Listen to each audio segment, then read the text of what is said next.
हम बच्चे बहुत ही सौभाग्यशाली हैं कि हमें संत का दरबार मिला और माँ का साथ मिला। हम सत्संग में आते हैं तो हमारे जीवन में हर पल खुशियाँ रहती है।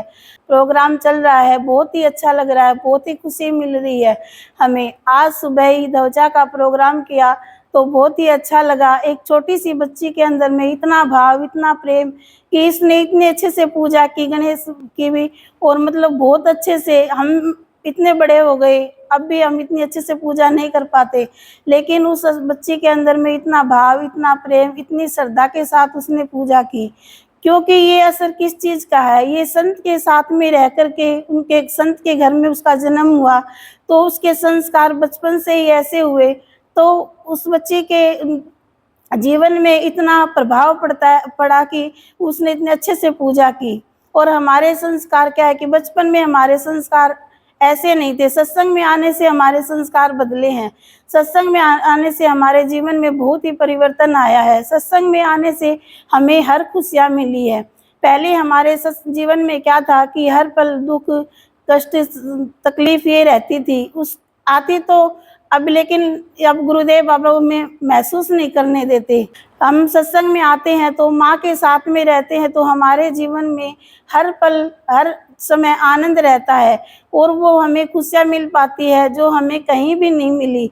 सत्संग में आने से हमारे जीवन में हर अभाव, हमें कोई भी हर चीज़ में पहले अभाव ले लेते, लेकिन अब अभाव नहीं लेते, क्योंकि हमें संत का दरबार मिला है और समझाने वाली हमारी माँ मिली है, तो हमें हर पल समझाते रहते हैं।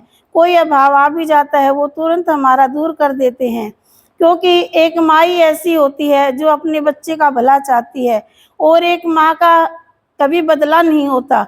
हमें कोई, हर किसी कैसे हमें बदला होता है कि कोई हमें 100 रुपये भी दे तो हमें बदले में उसके बच्चे को 50 रुपये तो देने ही होते हैं। कोई हमें 500 दे तो उसको हम बदले में 200 देने ही होते हैं। लेकिन एक माँ का ही प्यार एक ऐसा होता है कि वो हमें 500 देती है तो हमारे पास में 500 के 500 ही रहते हैं। उन माँ का कोई बदला नहीं होता। तो माँ हमें इतना प्यार देती है। सत्संग में आने से हमारा जीवन इतना बदला है कि हम उन शब्दों से कह नहीं सकते, क्योंकि हमें यहाँ पर आकर ही जीना आया है। क्योंकि संसार में तो हमें तुच्छ समझा जाता और हमें प्रताड़ना भी दे देते लोग, कहते कि ये तो किसी लायक भी नहीं है।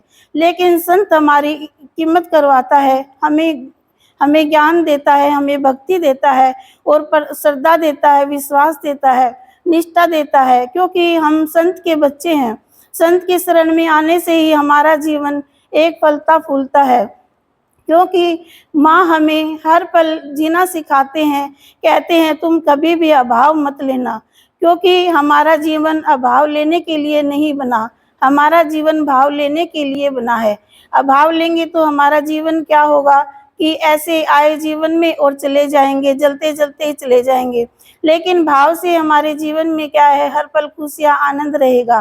क्योंकि जैसे रावण का भाव क्या था कि जलने का ही भाव था। शरीर तो राम का भी वही था और रावण का भी वही था, लेकिन भाव क्या था? रावण का अभाव था, भाव अभाव था, और राम का क्या था कि भाव था। तो राम के जीवन में क्या थे? उनके विचार भाव सब अच्छे थे, और रावण के जीवन में क्या थे? उनके बुरे विचार थे, बुरी भावना थी, तो वो इसी वजह से वो खराब था। तो हमारा जीवन क्या है? हमें राम की तरह बनाना है सत्संग में आकर के। वो हमारा जीवन क्या है? गुरुदेव बाबा हमारा जीवन बनाते हैं यहाँ आकर के। और हम जन्मदिन मनाते हैं तो बहुत ही खुशी मिलती है, लेकिन अब की बार तो हमारा 6 दिन का उत्सव इतना आनंद में, इतना खुशी मिल रही है कि कुछ कह ही नहीं सकते। पहले हमारा जीवन ऐसे ही तो जा रहा था, क्योंकि हमें समझाने वाला, सही दिशा दिखाने वाला कोई नहीं था। अब हम संत की शरण में आए तो हमें सही दिशा मिली और हमें समझाने वाले हमारी माँ मिली। तो हमें हर दिशा अच्छी, हमारी दिशा अच्छी होगी तो हमारी दशा भी अच्छी होगी।